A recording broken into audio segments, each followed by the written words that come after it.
You know? Here. Is that better? Weird. It's fine. It's fine. Everything's fine. Okay. Awesome. Okay.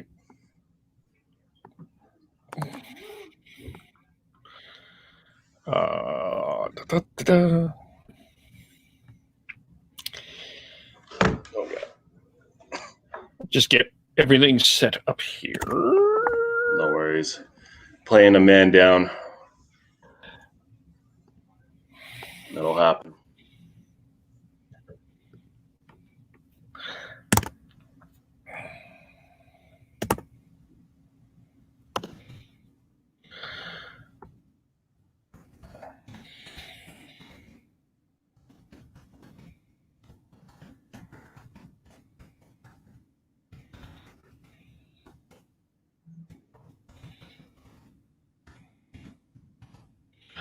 I'm still not used to the Sea of Red hashtag.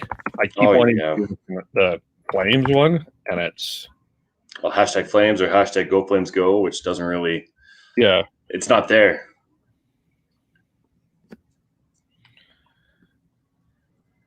Okay.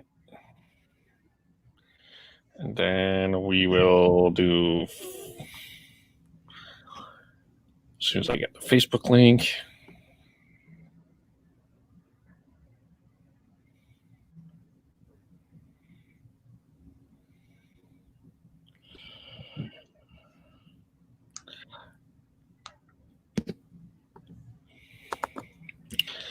Okay. Oh, no.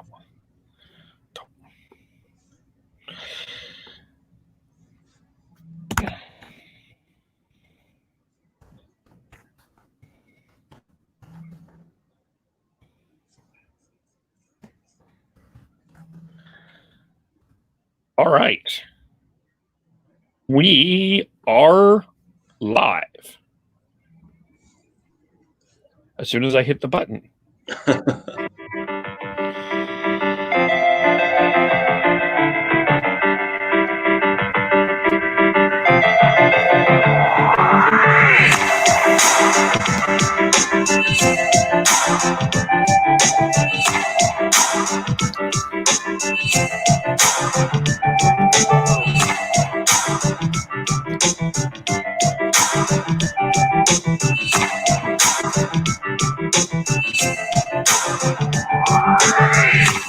We are back with sort of the midweek kind of. Is it midweek? Is Tuesday considered a midweek or early week? Well, it doesn't matter. We're here now to do the midweek intermission. So welcome to the Hockey Podcast. You can follow us on Twitter at podcast_hockey. You can also like us on Facebook. You watch on Facebook.com, the Hockey Podcast, YouTube.com, the Hockey Podcast as well. We are going live, and then the audio will be up shortly after this episode is finished. And we try to do these on Wednesdays, but the Montreal Canadiens are in Vancouver for a Wednesday, Thursday, Saturday series. So this was the best day to gather. And Devin is here. Hello, Devin. Hey, Kev. How are you doing? Oh, good, man. Both Leafs and Flames won last night, so it's a good day. I mean, not so much for Canucks fans, though, unfortunately. No, it's happy in one end of the Rockies. It feels happy. The other end of the Rockies, it feels down. But I think we will start with let's start with the winning team. We'll kind of just dig into this. We'll start with the winning team here, like we've always done, or kind of I set the rules on this. So there we go. We'll start with that, and then we'll go into the Canucks. And I want to start. So about a year ago, Devin, we did the pubcast at the Pig and Duke in 12th Avenue. The Flames were playing the Canucks. The Canucks were all over the Flames. They basically ventilated David Rittich. That's Sean's word. And they could not get that game back into their hands under any way, shape, or form. And that became kind of a theme throughout the year. You could look at that game, the stick raising revenge game. The Oilers took control early and they never could get it back. At the last game of last year in the bubble, Dallas took the game. The Flames could never rein it in. Last night, they got off to a horrendous start. Adam Gaudette himself outshot the Flames in the first period. I think it was 5-4. They recovered and reined it in and took it home. It wasn't perfect, but are the Flames showing some maturity? Are they growing up before our little eyes? You gotta hope so. God, it's been a lot of inconsistencies, and once again, it wasn't a perfect game at all. Last 40 was good, but I think they need to take the good parts of this game forward, like the power play, their ability to get out of the defensive zone after the 20-minute mark of the first period. So the second period, I think. Yes, it's a good to win, but there definitely are some issues with playing a full 60 minutes. They're happy that they have Jacob Markstrom in net because he was the best player. He made the saves. He made saves at very opportune times and was able to help the Flames overall win that game. Especially in that first period. So you got to hope that if the team in front of Markstrom isn't playing that well, that he is playing that well, and he was able to do that in the first 20. So, but yes, they are maturing. To your question, it seems that way at least. But once again, it's only 3 games here. There's a lot of hockey left to be played, and once again, take the good things out of. Let's start with the first game against Winnipeg. They didn't play the best, and it was frustrating to watch as a Flames fan. But there were good things within that game, and obviously the second game, the first game against Canucks. There's obviously some good things there, and it seems like they're building off of that. So we got to take it and run with it while they can. And now they have 5 days off to practice and hopefully get Dube back, depending on what's going on with him. It seems like he was ailing a slash from Brock Besser. And hopefully he can get back in lineup because I was really happy with his play until he went down. So kind of a bit of a synopsis there for you. Yeah, just with Dube, it's the Flames have a day off today, so there's no practice. So it won't be until tomorrow until we know something. Of course, obviously with these protocols, where you're not going to get that same access that we've normally got. I think that's fair to say. Here's a fun fact. Did you know that the Flames have only trailed that first goal that the Canucks scored last night was the first time I'm going to grant you it's only 3 games, but that is the first time that they trailed all year. They did not trail against Winnipeg at all. Winnipeg won in overtime. They did not trail against Vancouver. That was the first time. That I did not know that. That's an amazing stat. And once again, I think it really shows credit to the defensive zone play, and obviously having a number 1 goalie.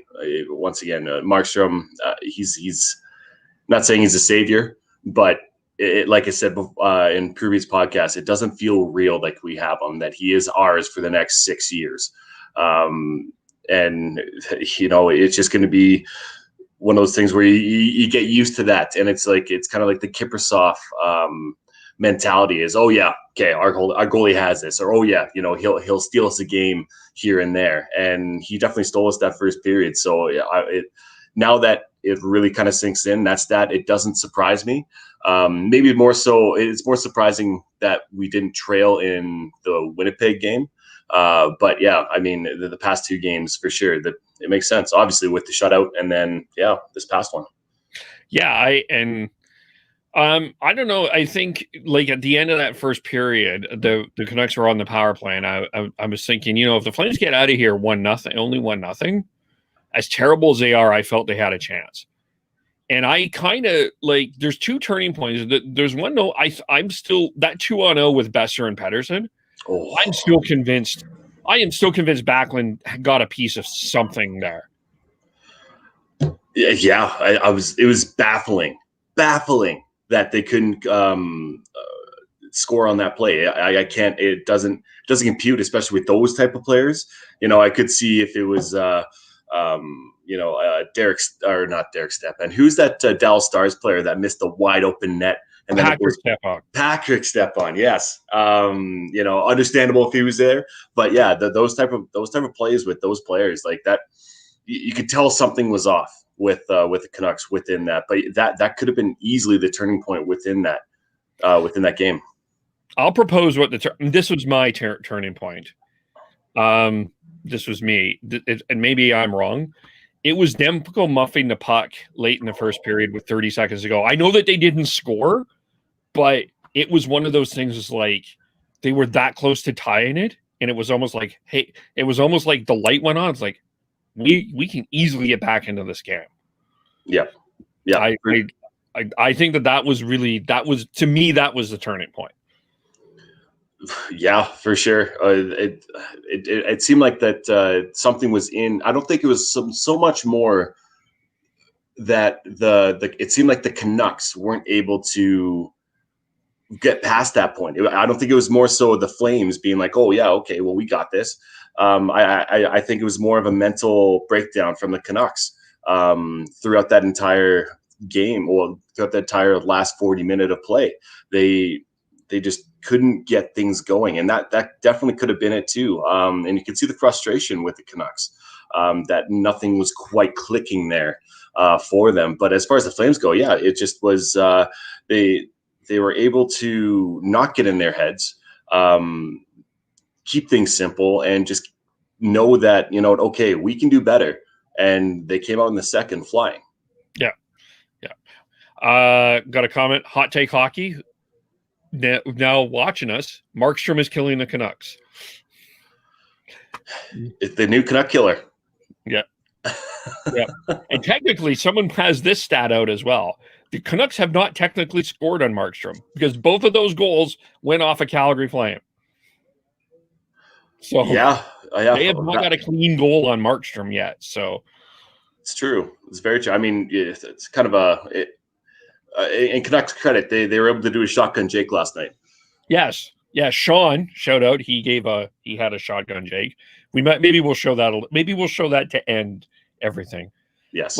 We'll comfort Canuck in some way. Yeah, I guess that was the big thing too, is sort of that maturity. The power play is flying right now. It's I very impressed. Like Rasmus Anderson is making a heck of a difference. Just controlling, giving that presence. He has a dangerous shot, and they're moving the puck very quick. It's like that Lindholm goal as an example. The one with 0.1s. How fast that got to Lindholm. It's like the Canucks could not keep up at that particular point in time. No, they couldn't. To the Rasmus Anderson point, Jeff Ward was talking about how different, in a good way, it is to have a right-handed shot on the point there. It gives a different look. There's not many right-handed shots in this league that are manning the power play. I mean, you got Dougie Hamilton in Carolina off the top of my head, and that's all I can really think of as far as Bear in Edmonton. I guess he's right-handed, but he's on the second power play. I'm pretty sure. Yeah. Dan Carlson. Yep, John Carlson, and look how good Ovi is with that. Yep. It just whenever coaches say something like that, it's kind of like a light bulb in the head, over the head, just being like, yeah, well, that makes sense, right? I think as much as the Matt Stagens of the world want Mark Giordano a part of that power play, that first unit. You got to pass the torch here at some point. And I don't know. To transition onto Gio a little bit here, I was not impressed with his game overall. The reason why they had that shorthanded chance with Besser and Petey was because Gio was jumping up in the rush. Actually, no, it was a power play chance. So Calgary transitioned, had a shorthanded chance, and you see Gio up in the top right corner, and he's stopping and then trying to get back. And of course, he's not the fleetest of foot now because of his age, and even before he wasn't that quick. But that's where that broke down happened, was the fact that he thought he could jump up in the rush on the PK, and it obviously didn't work. It caused the odd man rush, a 2-on-0 going the other way. And once again, probably should have resulted in a goal, but that's neither here or there. I think having Rasmus on that top unit is beneficial for the production of that power play and his growth going forward as a player.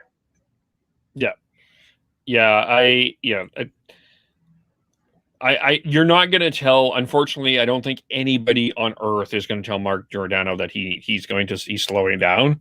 Like, I just don't see him accepting that yet, and that's him, and that's understandable. He's going to still want to play at that top end level that he thinks he's at.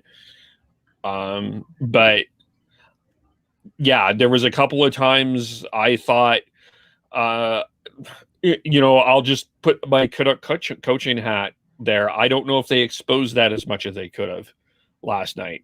From my perspective, I wondered if that was part of the issue, and I wonder going forward for the next 8 games if that's something that the Canucks look at. But that would be on that end something I was a little concerned about. But I think it's great that the pairings are working really well. I think Anderson and Giordano work really well together. I think Hanifin has been pretty good so far. He has been. If you look at his ice time last night, though, it was only 50 minutes and 26 seconds. That's the second lowest, next to Nesterov. Yeah, that's interesting. Which is interesting. Less might be more for Noah, because I know that in the past he's played over 20 minutes some nights. And, not saying that he can't do that, but less might be more for his development, and especially with Tanev being his partner there. You got to hope that there's some sort of growth within his game. But I mean, if we're looking at ice time, Nesterov had 13:38. He was the lowest, and Anderson had the most at 22:56, just a shade under 23 minutes. What was Valimaki at? Valimaki was 16 minutes. He was the third lowest. And then Chris Tanev with 17, almost 18 minutes, and Gio had 21:38. So it kind of shows because there has been times where that third pairing, you don't see more than 10 minutes of ice time, and you rely heavily on that top 4 and the top 2 pairings. So it's nice to see that balance. Even the game before, I mentioned this last time, that it was very, very even. They're all within 3 minutes of each other. Yeah, I think that's also was the amount of penalties. There was a string of penalties too. I wondered if that had something to do with it. Although Valimaki and Hanifin don't play on the power play, so no. And that is power play time for Anderson was a shade over 8 minutes. So 8 minutes of power play time. Yeah, and of course, like near the end, you don't want to be. I know that when who was it? Was it Petey's penalty? His slash, or I don't know. He was. I just noticed that they started the second power play over the first, just to kind of get them into more reps. And to mention the second power play, that's not one to scoff at either. Like they have some talent on there with Gio, Mangiapane, Backlund, and Dube, and of course Lucic in front. That's it's pretty good. Okay, I'm going to just say something that may or may not be popular, but I don't know if I like Lucic on the power play. I know what he's there to do. But when that puck goes down the ice, I just who would you rather have then? Let's put that up there. Levo. Yeah, okay. That's fair. I think Hugo can do what Lucic can do. Fair. It depends on how, because he is that big body. It depends on how good he is at deflecting pucks as well, because that has something to do with it as well. To me, that the net front presence isn't that big a priority. Like if Lucic was on the half board where he's trying to control the power play, yes, that's an issue. Yeah. But the majority of the time he's in front of the net, and once again, I think it comes down to his price point and make sure that he's happy too, right? And you can kind of see how that would be an issue, considering last year at this time he was considering quitting. That's fair. That's fair. I guess I didn't look at I don't look at the price point. I'm like, who's more effective?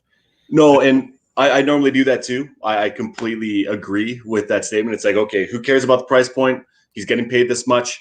Who is more effective where? Who's put people in positions to succeed? Yeah.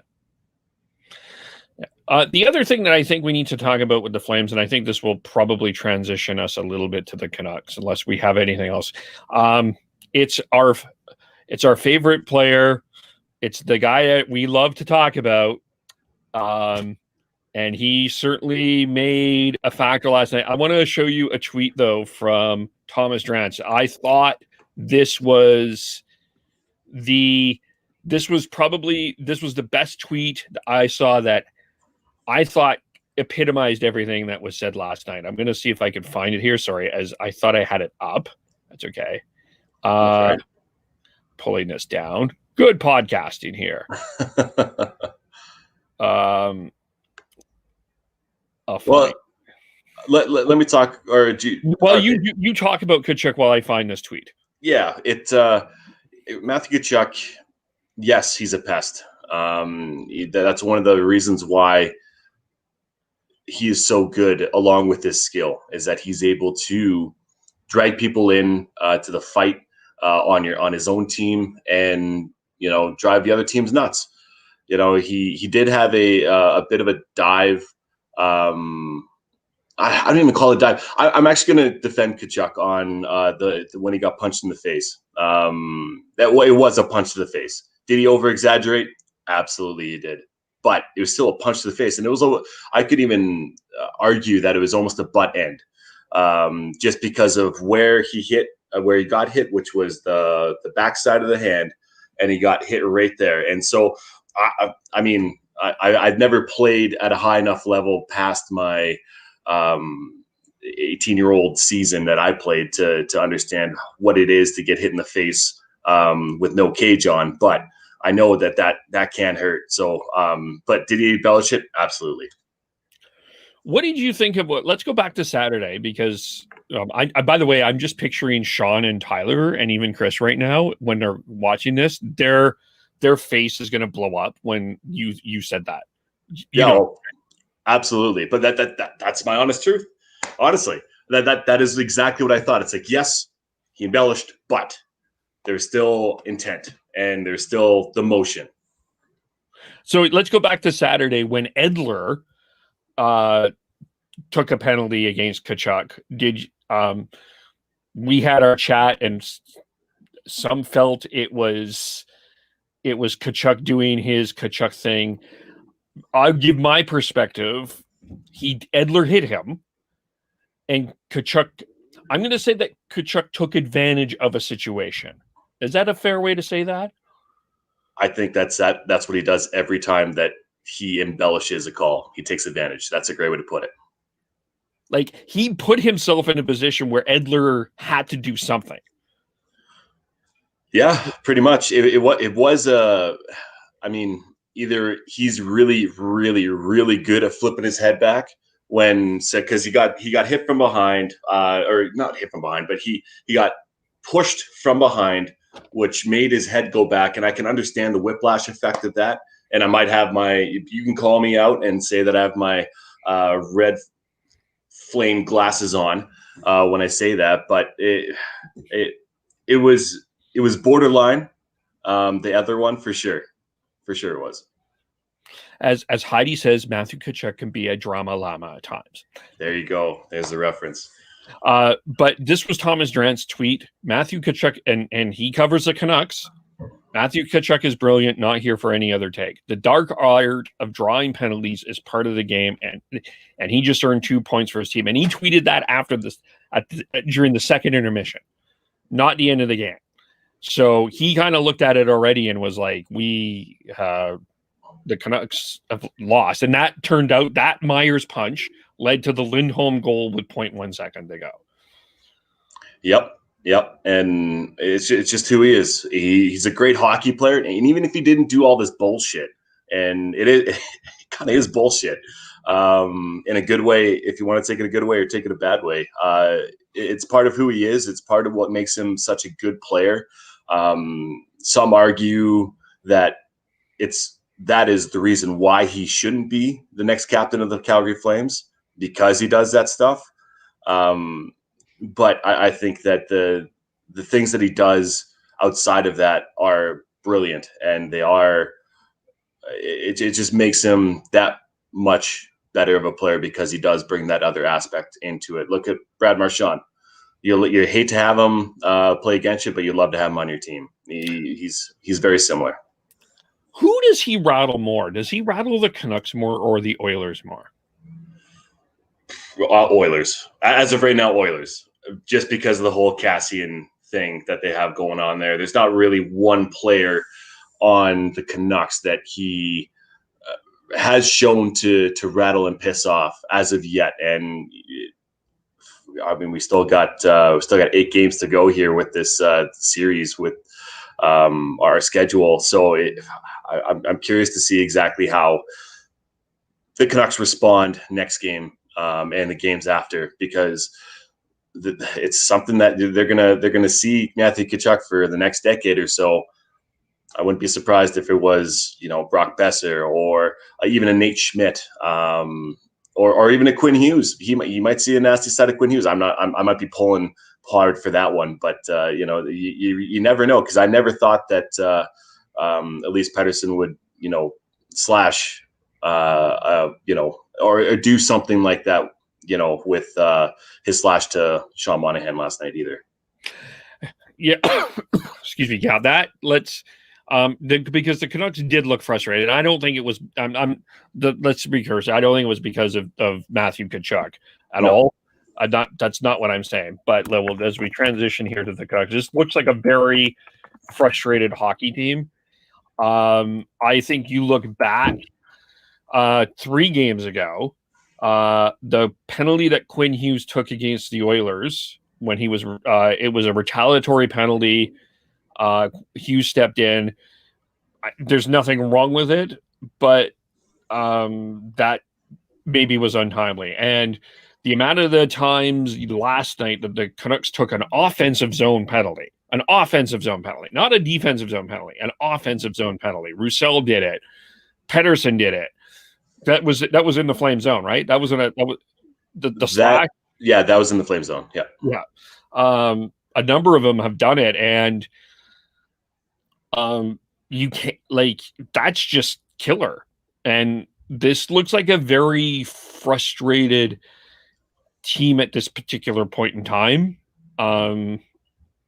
They're trying to get their legs together. And I'm not going to here. Remember when I had said this about Quinn Hughes, and I said that this is going to be an adjustment for him. He's got a new partner. He's going to be missing Kristanov. The teams are going to play him differently because they know him differently. And were people like, "You're insane"? Yep. And I'm like, I think we are seeing that Quinn Hughes needs to make there's an adjustment here. Absolutely, there is. You did say it, and there were people that were against that thought process. I think that it's an adjustment period in the fact that Travis Hamonic is not Kristanov. Let's be honest here. He's a great human being. I'm sure he's great in the room, but he just doesn't have that presence to them. And once again, it's about getting chemistry with that with a D partner. So I think overall, Quinn Hughes needs to figure out how to play his game when whether it is teams are looking for him, trying to game plan against him more than usual.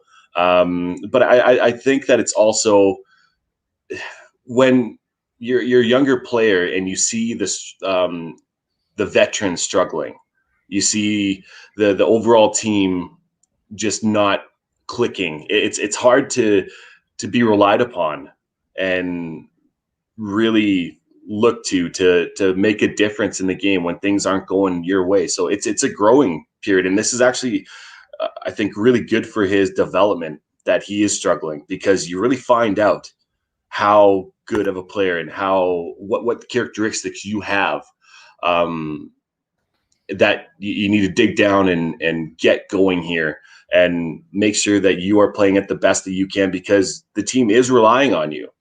And I don't think, I can't remember last year if the Canucks were this. It seems like that this is an enigma, and they're not able to, that this type of adversity has not been with them, with this new core group of players. I don't think I remember a time where they had this much trouble with just in general. I know they've had bad games, but maybe you could think of a time last year when they had all these young guys that they were struggling this much. I think I don't recall them being this frustrated. And maybe last year was different because there was sort of expectations, but not really. And then this year, depending on who you talk to. But I think Pettersson and Hughes, like any other great players, put expectations on themselves, and they're not meeting it. And I think that's the frustrating part. Like, whether you think they're playing well or not, they are not satisfied with their own play. And that's frustrating for them. Now, to be fair to Petey, you just got JT Miller back, and he looked pretty good in the first period, but it's the first period of the first game without training camp, coming off of a COVID situation. He wasn't going to be in that pure JT Miller shape. And that's part of that reality. And also, the penalty parade didn't allow JT Miller to play much last night, the second and third period. Like, yeah, it was penalties. So no, it was. Listen, what needs to happen here going forward is take the good things out of that game. There wasn't much, but take the good things. You had a first solid 20 minutes. Then. Yeah, it was an adjustment period of trying to figure out what's going on. It just seemed like they when the Flames came out of the second period, they were able to push back, and it didn't seem like the Canucks had an answer. And when that happens, you're looking to your big guys. You're looking for your Millers, your Petterssons, your Bessers, your Quinn Hughes, Horvat. And the veterans, that Tanner Pearson, you're looking to them for a spark, right? And I think not so much Pettersson. I don't remember really seeing Bo Horvat. Do you? More visible Saturday than he was last night. Mm-hmm. But I thought Höglander was more visible Saturday than last night too. Right. That second. I guess from my perspective, I thought Pettersson and Besser were probably maybe it's me, but I thought Pettersson and Besser were probably the best forwards for the Canucks last night. Yes. Yep. But that's not a great list of great players, but not a great list of nominees there. So, and then Gaudette, I thought Gaudette had great first period, but then he was quiet to the game. So, yeah, and it's just I mean, they do miss Chris. I mean, very clear that they're going to miss Chris Tanev. I think you can see that. There's going to have to be an adjustment to that. They don't have what Chris Tanev brings to the table on that team. Like Nate Schmidt may be I'm sure Nate Schmidt's a wonderful human being, but it's still an adjustment to what he can bring to what Chris Tanev can bring. And he'll get there. And you know, Holtby is at 935, 5-on-5 for save percentage. It's the penalty kill that is a big issue, and that's something that they'll have to fix. I mean, Travis Hamonic's pass to Mark Giordano, that was a great pass, but unfortunately, Travis Hamonic does not play for the Flames anymore. Yeah, you could definitely see his face after that pass. He just head back. He's like, fuck. And yeah, Gio capitalized on that one. And especially with so many players not in the proper positions, it just seemed like it was just a scramble. And so it seems like their defensive zone play is just not there, especially when there is a sustained pressure, is that everything gets clustered up and they get turned around and they lose their positioning, or depending on whether or not they're doing a man-to-man coverage, you know. It just seems like they need that practice time. They need to have that adjustment period to figure out what's going on and what's going to make them successful. Yeah, and it takes time. It takes time, and you know, I mean, what is Heidi's rule? Did Heidi say the preseason is? Well, I don't know what Heidi said, but I know the preseason is time to, you know, get the kinks out and to right. Her ruling has been when she's considering this. We're still in preseason mode here, according to Heidi, right? So okay, so we don't want to get too high. Like we're not planning the parade for the Flames. No, definitely not. And there's no alms of funeral here for the Canucks at this particular point. It's just, I still think there needs to be some calmness here. But I do think that if I was to say that there's a red light here for the Canucks, I do think the bottom pair needs work.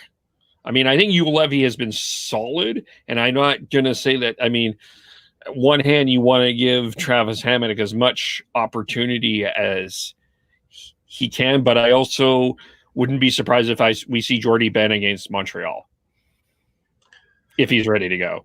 If he's ready to go, and there's no indication that he will be, and hopefully he can have that veteran presence on the third pairing, because once again, Juolevi hasn't been bad, but I mean, if we're picking apart the third line here, I don't think it's the third line or third pairing that's really been an issue as a whole, as a team for the Canucks. But yes, they do need to have some sort of stability back there, and maybe even though they haven't played, Juolevi, if he could take a step back and take a look from a different perspective, being 20 or, you know, being up top, looking down at the game instead of being up close to it. Maybe that'll give him some more perspective of what he needs to do. But I don't think he's been bad. I don't think he's been bad either. And I mean, yeah, I don't think that they've been bad. I just think they've been disjointed.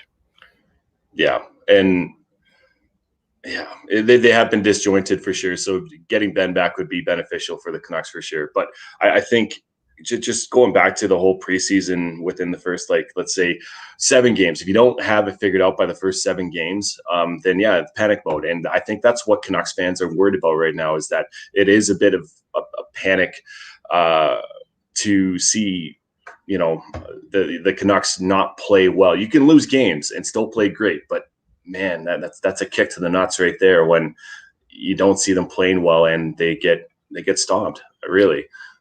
And they are running into a team that is, what did Nikita Romanov say? Playing like family. They're playing like family. Yes. The Montreal Canadiens, who we were not ranking very high. We were all pretty low on them, and they are proving us so far quite wrong. They were my wild card. I feel like they could have been, and they're showing that they're upper echelon right now. I mean, there is room to regress and for them to push back into the middle of the pack right now. But I mean, Jake Allen played last night, and he looked pretty damn good. So having that tandem of Allen and Price, and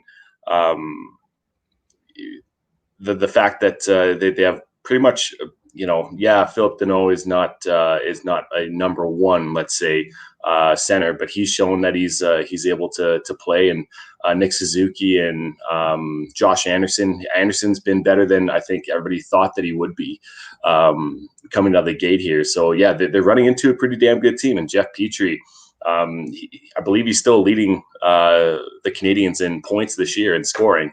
So he had 3 goals in the 2 games against the Oilers. Yep, exactly. So they're surging, and it's not going to be an easy road for the Canucks, especially with limited amount of practice time. It's a short sprint. So once again, yeah, I can understand why Canucks fans are panicking at this point. Yeah, But once again, it's only 3 games. There's a lot of time left for the Montreals, the Calgarys, the Torontos of the world to have off games and to have streaks of them just shit in the bed. Correction, Petrie did not score last night. It was Lehkonen got the 3rd goal. Petrie got the assist, but still, you got still a good, very good, for very impressive series for Jeff Petrie and the Montreal Canadiens, and that's going to be tough. The next 3 and 4 for Vancouver and Montreal. That you can't be swept there. If you're Vancouver, you need to try to take at least 2 or 3. 1 and 2, I think you're okay, but you cannot be swept. No, if they keep on trending this way, yeah, the panic button might be pushed sooner than later, and it might try and push Jim Benning to do something. I don't know what he could do, but who knows? Yeah. Anything else on the Flames and Canucks that we didn't touch on? I don't think so. I just want to give props to Höglander. I thought that he played well. He's still impressing me with these first couple of games. Just looking at ice time right now, once again, Jake Virtanen, only 9 minutes and 23 seconds, and almost 2.5 minutes of it was on the power play. So it sounds like he's in Green's doghouse right now. So if I'm not saying that he's the pivotal point of their success, but he needs to figure it out pretty damn soon. That's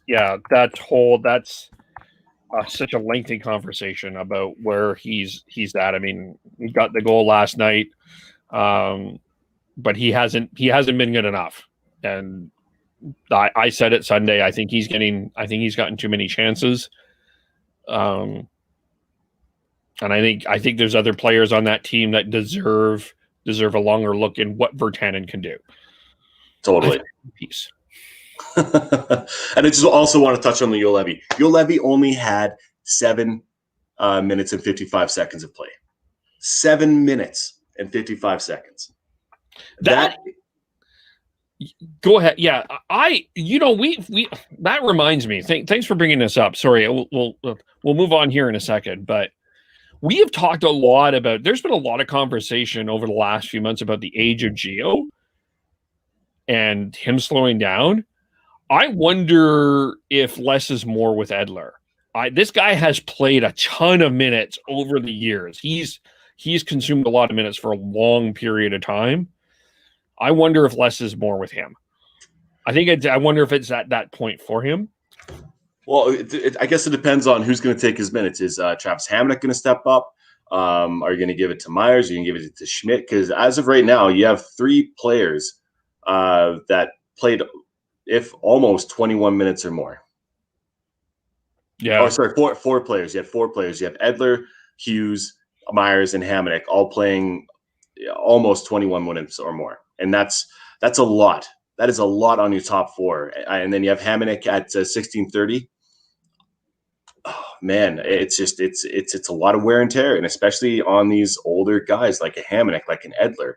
Like, I don't know where you're going to spread that out to. And it obviously seems like they don't trust Joel Levy enough in his development as of right now. And yeah, sure, he could be a quote unquote NHL defenseman, but I don't see him as, I don't see this being beneficial to him right now. And I know that there's no AHL, there's nowhere for him to play, but there's got to be a better solution.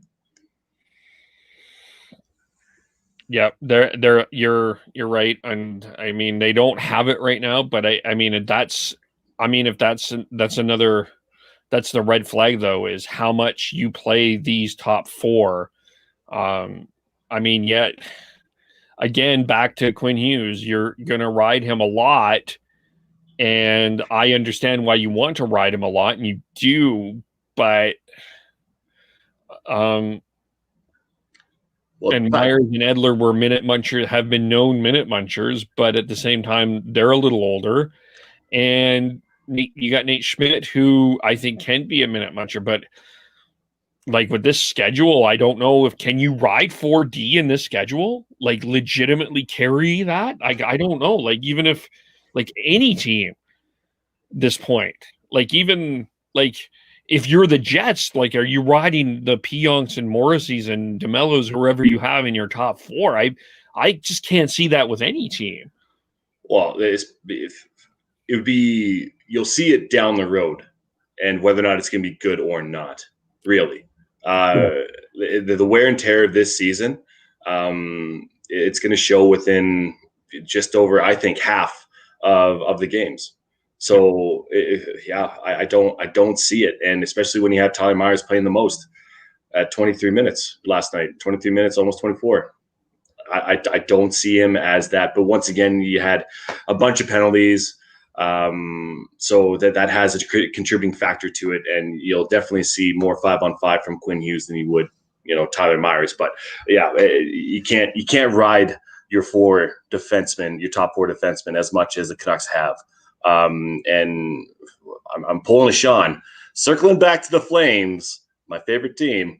Having that spread out between the three pairings is going to be, I think, very beneficial for the wear and tear on your team, especially with the Geo, especially with the Tanev on that back end. So it's something to be worried about. And I guess I might be retracting. I'm retracting my statement before. If we're talking about Jamie Benn being beneficial for the Canucks, yeah, he definitely could be, with taking some minutes from those top guys for sure.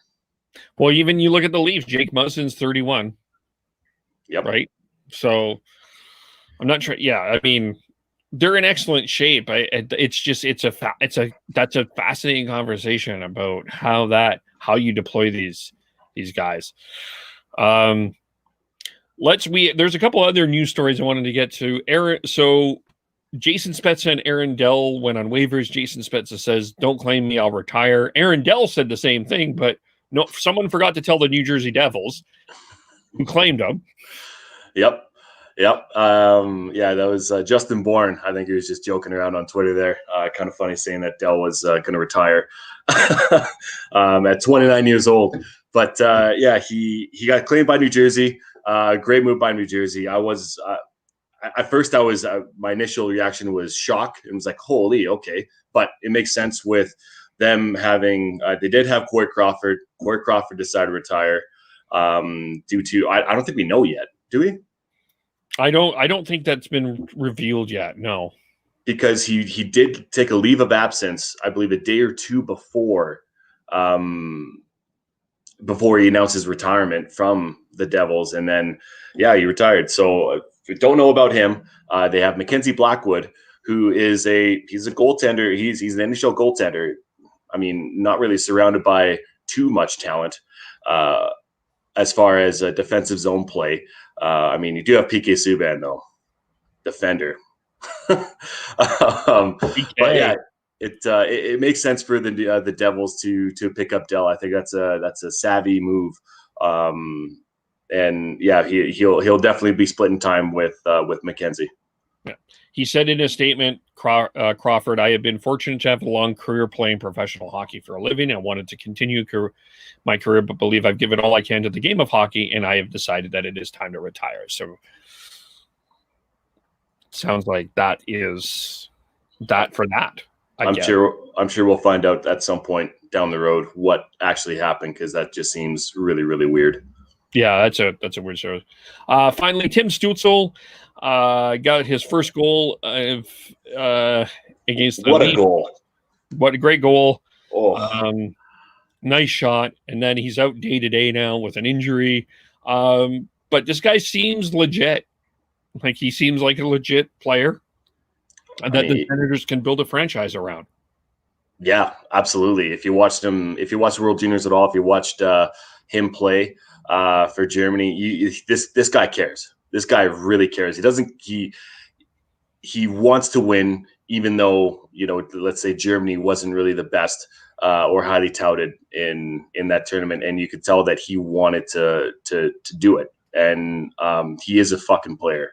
If you watch his first goal, if you haven't seen it, go check out. The puck is somehow coming down from, let's say, 15 feet off the ice, and he times it perfectly for a one-timer and just roofs it. It was amazing. So he's a hell of a player. Man, you got to take a look here at the talent and the young, good hockey players that are on Ottawa.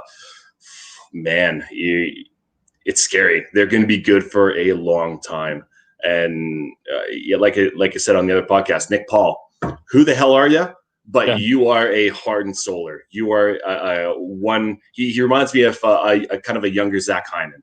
He's gritty. He's determined.